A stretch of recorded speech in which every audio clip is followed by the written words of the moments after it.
Rings of power, the gift that keeps on giving.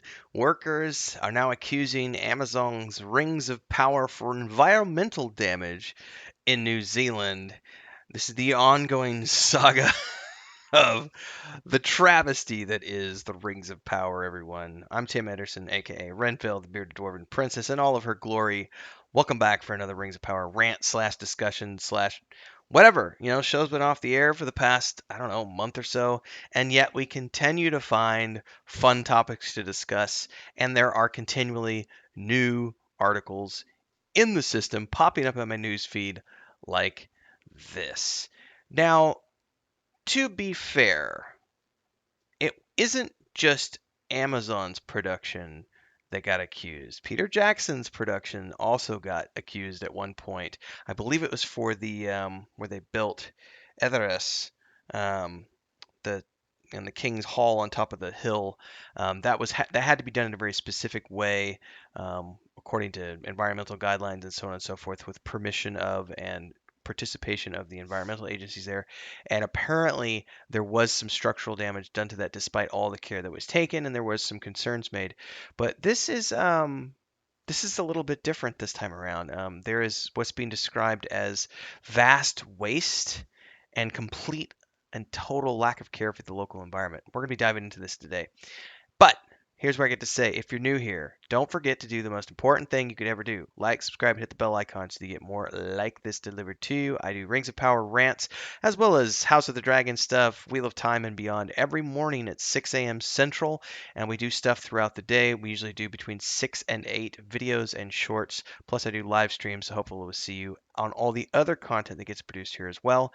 And if you want to support like all of these amazing people, it's super simple. We'll talk about that at the end. But in the meantime, let's let's drive into this. Let's dive into this. Um, Now, remember that production has actually moved from New Zealand to the United Kingdom. So some of what is being described here could very well be just the workers not really caring anymore because they weren't going to be continuing in New Zealand. So there may have been a one and done, we're out, we're never coming back. Fine us, do whatever you want. We don't really give a shit because we're going off to the UK where we're going to get bigger tax breaks, better, all these better things. And we're building a new hub and trying to do what HBO did with Game of Thrones and take advantage of all this stuff in the UK. I don't know how much that factored into things here, but we're going to read through this here. Um, Workers spoke to The Guardian, and I'm going to link both of these articles here so that you have a chance to read through them. Described vast waste and lack of care for the local environment. So The Guardian analyzed photographs of sets and looked at leaked internal communications from the show's environmental team. They also interviewed production workers who spoke anonymously about their concerns over the environmental impacts of recent productions in New Zealand. Said if huge corporations want to come to this country and use the beauty that's here, there is a duty to preserve that beauty, this individual told The Guardian. They're getting tax cuts, and then we're left with all their trash. It's heartbreaking. I feel like New Zealanders are being completely taken advantage of. I absolutely agree with that because it is very much all about. No, I don't want to support at all right now. Thank you very much. We're going to go through this as well. At leisure, so stick around for that. It says here, it says to create sets, the Rings of Power production crew built large fake environments using plastics, which were later discarded. Leaked internal communications show how the environmental team struggled with just how much stuff was thrown away. The Guardian reported that internal communications from July of 2021 noted that the show had already produced enough waste to fill about 4.5 Olympic-sized swimming pools. Another internal memo described how production had created 390 tons of landfill waste. Ugh. Says it's not like the show needed to cut corners. Reports from the spring said it had a budget of a whopping 465 million. The studios did try to offset some of this, according to the Guardian. They used reusable water bottles and were encouraged to eat vegetarian meals at least once a week, and electric vehicle charging stations, paper and battery recycling. But it's not enough to cancel out the tremendous amount of trash. For example, it says the massive ice walls and rock wall set pieces got smashed into a million pieces. If anyone went and sat outside any of these big productions and saw how many skip bins are going out every day, truckloads and truckloads and truckloads of polystyrene and timber and all the rest mixed up in plastic, and it really just got thrown into a hole in the ground. Now, this is in comparison to there was some styrofoam sets that were done with Peter Jackson's films, but if you remember, most of their stuff was built in such a way that it utilized natural resources as often as possible, things that could be easily be recycled and reused. And I don't believe Peter Jackson's production ever got accused of the waste issues.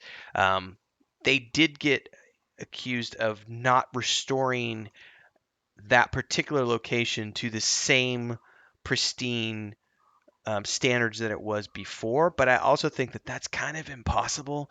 Like you're gonna always leave some sort of a footprint, no matter how careful you are not to damage things, because you're gonna have trucks and cranes and generators and foot traffic and porta potties and heaters and fans and all these other things.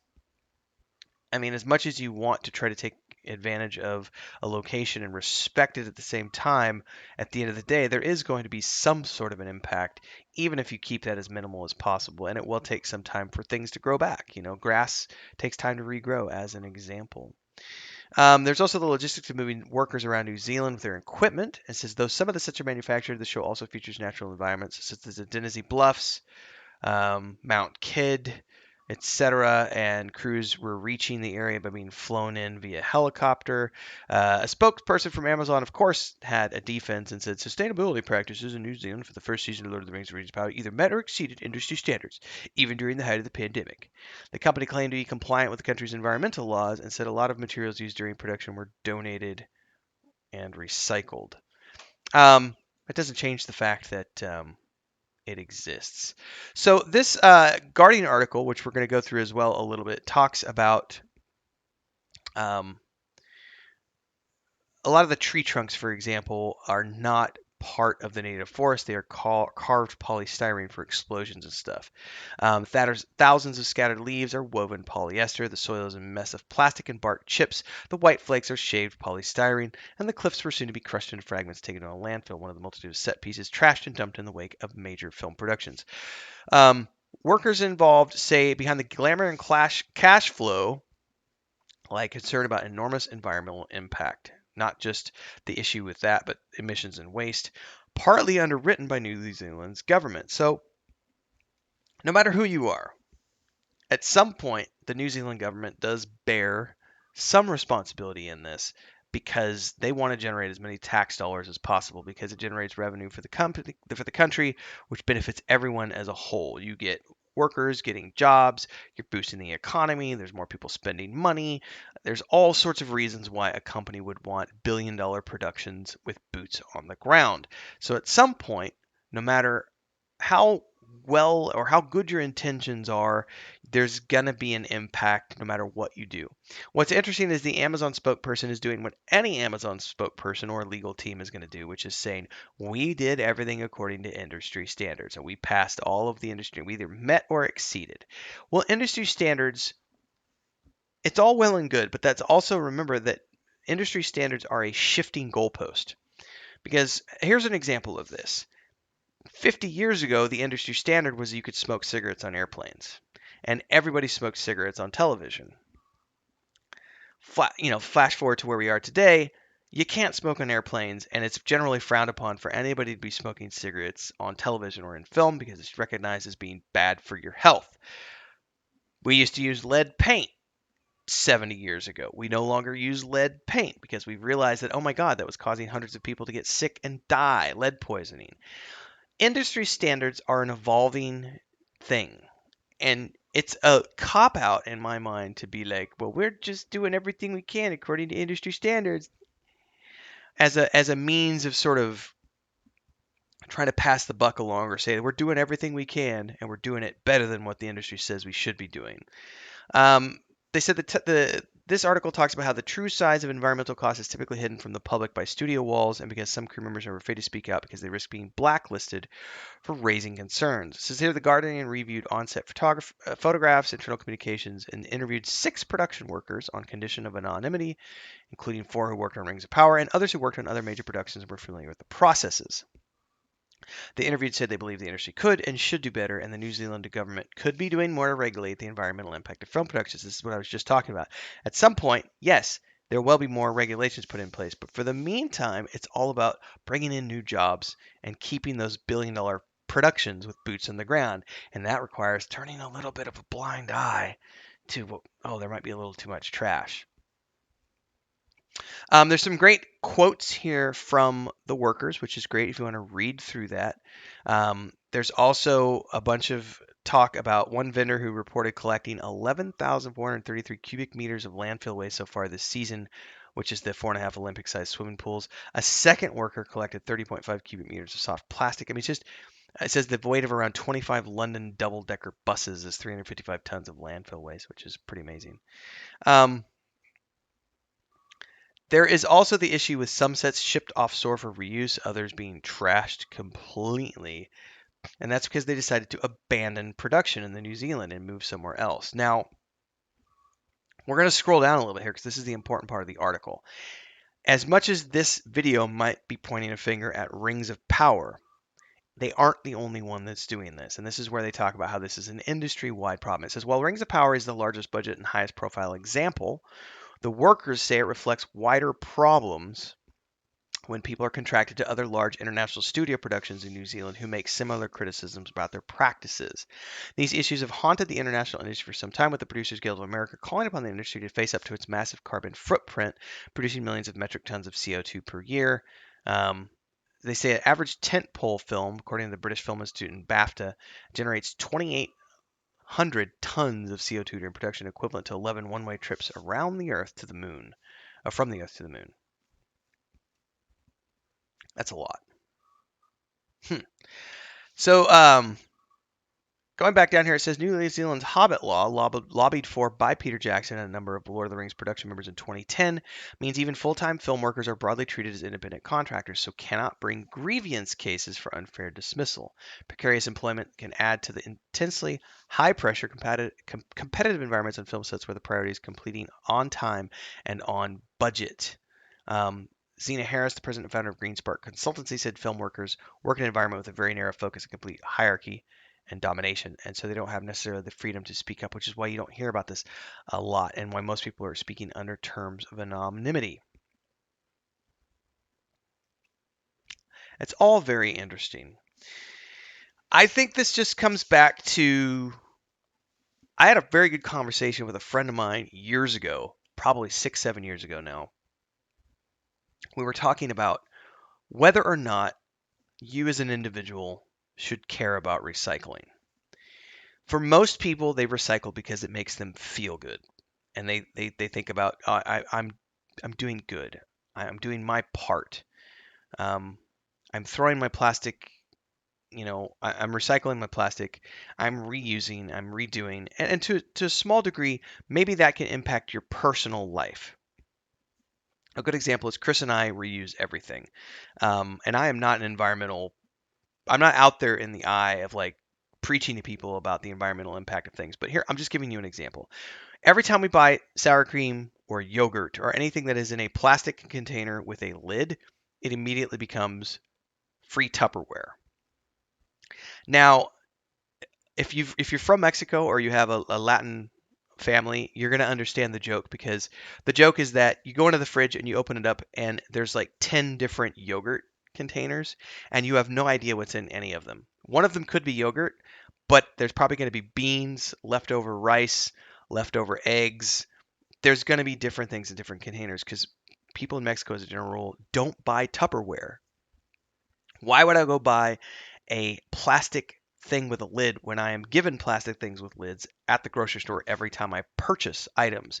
So a lot of times, Chris and I, if we have to make a decision between a single-use plastic item, which is like lunch meat as an example, where you're going to peel a plastic seal and use the lunch meat and then throw that wad of plastic away, we will often look for the lunch meat that comes in like a resealable container, because we know that we can then take that container afterwards and use it for leftovers and many other things. Now, that's not always going to happen, but doing something like that, that's personal use and everything else, and it makes you feel good and everything else, but it does not impact the global issue, because when you have an airline company or a film production company or a car company or, a nuclear power plant producing like thousands of metric tons of waste, Me recycling my cans does not impact on a global scale whatsoever. So it's great to think about what you can do on your own, and that's great. I'm not going to preach it any before that. But the idea that you're going to be able to control what these big Hollywood production companies do, or any major corporation, is ludicrous. Because at the end of the day, these companies have one thing in mind, and that is the generation of billions of dollars of profit. And when it comes to billions of dollars of profit, nobody gives a shit about the environmental impact. It's never been the case, and it's likely to never be the case. Just as we can see, as much as the New Zealand government might say we're doing our best, we're trying to make things better, that goalpost is always going to be moved, because it's only ever going to move when there's something really bad that happens and it forces the industry to say, oh, well, we need to do. It's like, kind of like the airline agencies. The federal guidelines for safety regulations on airplanes only ever changes when there's a horrific accident where 200 people die on a plane. That's when they go in and say, oh, we need to update this. But until that point, until there's an accident of a grave enough scale, those guidelines largely never change. And that's kind of going to be where we're at with movie productions. So big companies like Amazon, who can throw hundreds of millions and billions of dollars at small countries like New Zealand, are going to make an environmental impact, whether you want them to or not. And we might have small groups like this who come up and complain about it, and it might be a very legitimate concern. But the reality is that it's just gonna be a thing, and it's not unique to Amazon or Rings of Power. It's an issue across the whole of Hollywood. But it is interesting with Rings of Power because of the fact that they built so many sets that should have been used over the course of 5 seasons, and then they abandoned New Zealand for the United Kingdom to save a few dollars on tax breaks. That is 100% on Amazon, and that's their fuck up, because they could have avoided the waste and they could have avoided the environmental impact that it had on New Zealand had they kept production in New Zealand rather than trying to save a few dollars when they apparently have an unlimited budget, and they could have just kept filming in New Zealand. Food for thought. If you got to the end, like, subscribe, hit the bell icon, and I hope I've earned some sort of monetary support from you today, whether it's a subscription. There's 3 different tiers. I'm here chatting with everybody, hanging out. You could do super chats on these videos and stickers as well. You can also do super thanks after the fact on the videos below. All those are a great way to support. You can also check out the Patreon page for the fantasy world that I have with my wife and my brother. It's a point and click game. It's a 5th edition tabletop setting. There's a fantasy book series there as well. So check all that stuff out. We might even see you on a live stream here on the channel. But until next time, stay safe out there, everybody. Happy Monday.